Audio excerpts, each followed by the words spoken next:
What's going on, everybody? The real Sherif M here, aka ManganasSteel.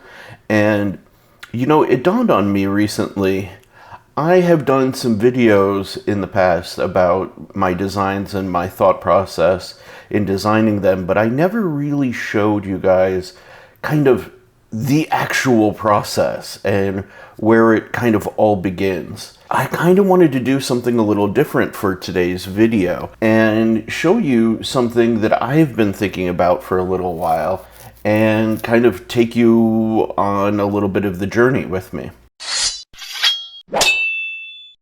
For those of you who are in the self-defense and knife fighting world, this is nothing new to you. This is a Pikal. A Pikal is really characterized by this reverse grip approach, usually a recurved, actually I'm pretty sure almost exclusively a curved or recurved blade. And the idea is really so that you can just grip and rip in a self-defense situation. Honestly, they are without a doubt probably one of the best self-defense options because they require very little training to use. But I realize that for most people, the blade shape is going to be very difficult to sharpen. The whole sort of reverse grip thing is, you know, something that may not appeal. It's fairly intimidating knife design to look at, but I was, you know, thinking to myself, is there a way to design a knife that is as effective as the Pikal while being more EDC friendly? Because this does have some fundamental limitations. So what is a knife that kind of shares some characteristics with this? Well, if we take the blade out of the equation and we actually look at the handle looks somewhat similar to a swayback, or at least that's what I thought. So that's where I really began to start thinking, like, okay, could we take something like this guy and make something that's kind of a hybrid in purpose? Okay, there could be something there. There could be something interesting. I already kind of started on a sketch, so I'll be straightforward with you guys here, and let's kind of jump into what I got. I have a few pages of sketches, but there's one principle, and it is this guy. This is the sort of overall look at the geometry and kind of the placement of things, okay? So here what we have is we have more of a swayback Pikal hybrid sort of curved handle, and included I have a bit of this fin. And the purpose of the fin for me is to be a guard, right? If you look at the Elvia, you have this little swell here, you have this little swell here, and the idea being that your hand is not going to go past that point in the case of a defensive sort of maneuver. And that's not unlike what we would see with something like this guy with the finger guard and the flipper tap. This kind of acts as a stop in case you need to do any thrusting movements, right? So with this kind of being reverse, this is the thinking here. This is just the general gist of what I'm thinking about. I previously tried to record this video and I lost it. So this is where I explained that there's kind of two approaches to the stop pin. You can either have the stop pin go through a hole in the blade, or you can have the stop pin in the blade and go through a track in the scales. And for this particular design, the stop pin being fixed in the blade and going through the scales seems to make the most amount of sense. I tend to like to use slightly bigger stop pins, especially if I'm going to be designing something like this.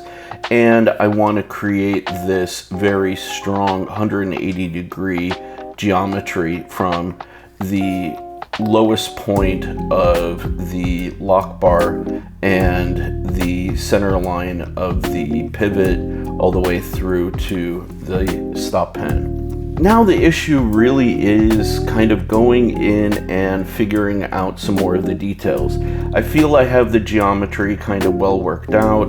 In its current iteration, as you can see, there's this bit of an extension here, and this can serve as a front flipper, which is kind of nice. This guy would feel really nice to hold it and be able to do this, to flip it open and then spin it into a reverse grip, kind of like this guy, and then boom, you're in the reverse grip right away.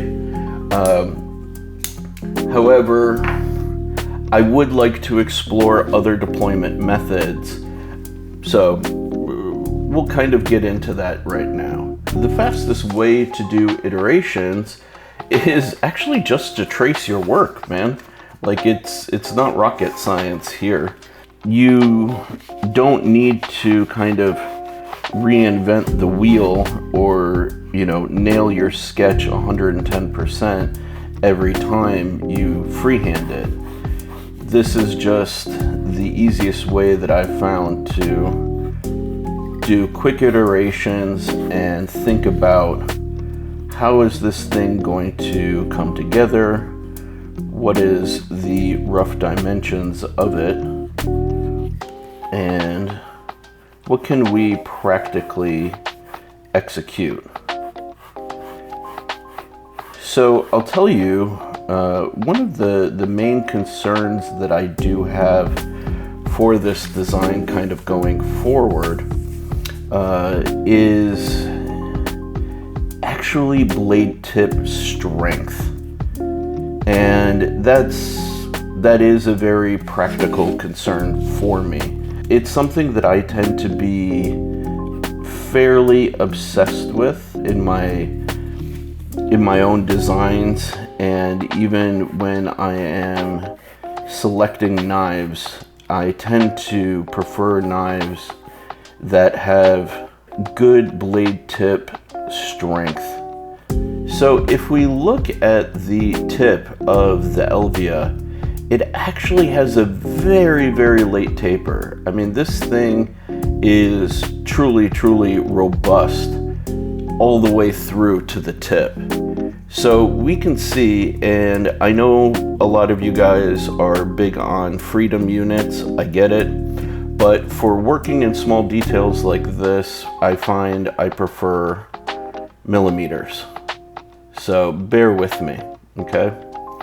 So we're talking about 14.6 millimeters from the tip to the point where it begins tapering. We can even maybe go up to 15 millimeters.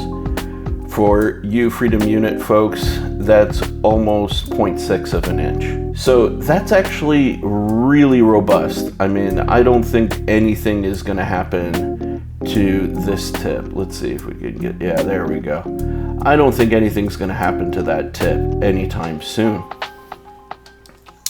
Now, conversely, when you look at something like the slayback right here, this is actually the point at which the taper begins.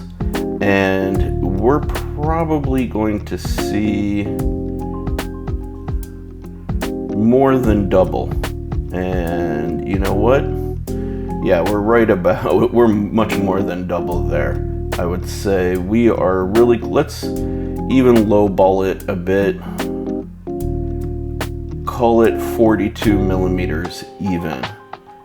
This is really, really great for slicing and getting that tip into surfaces, you know, much more so than the sort of overbuilt Elvia, as you can see. Let me get this guy to focus up for you guys here. So you can see the difference here.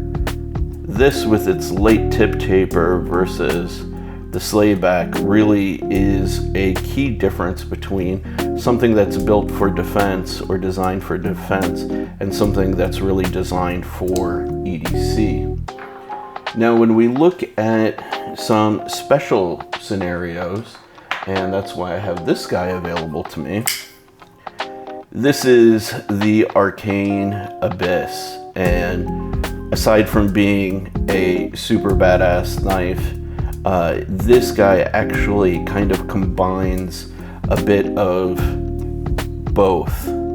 It has a compound grind here, so this gets incredibly thin behind the edge. It's so nice. I'm such a big fan of hollow grinds on knives, but then it has this reinforced tip here in this Tonto fashion, and this guy comes in, yeah, this comes in at around 26 millimeters right there. Okay, so about 1 inch, just the hair over 1 inch. And we said the other one was 42, if I remember correctly. So for the Freedom Unit folks, that is 1.66 inches of taper. So we know, let's put these down, okay? So we have 42 for 100% EDC. We had 26 for mixed use, I would call it. And then we had about 15 millimeters for defense. So let's look at what we've got here. If I were to do 26 millimeters, that puts us right about here. If I do 15, let's do it right there.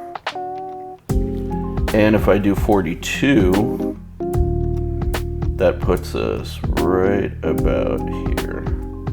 We can do 42.2. I'm not gonna be that concerned. Okay, so why, for you guys to understand why this is important, this also helps us determine our bevel a bit. Actually, our primary bevel. So it's very interesting. Look, if I wanted to maintain the same sort of tip taper as the Emerson, look how short my bevel is right here.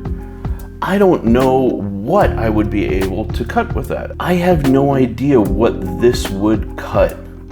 This is just far too short, really, to be practical. So we know that this is not going to work for us. So we can eliminate that guy completely. Now, if we look at what Arcane did and go with around 26 millimeters, this becomes our primary bevel.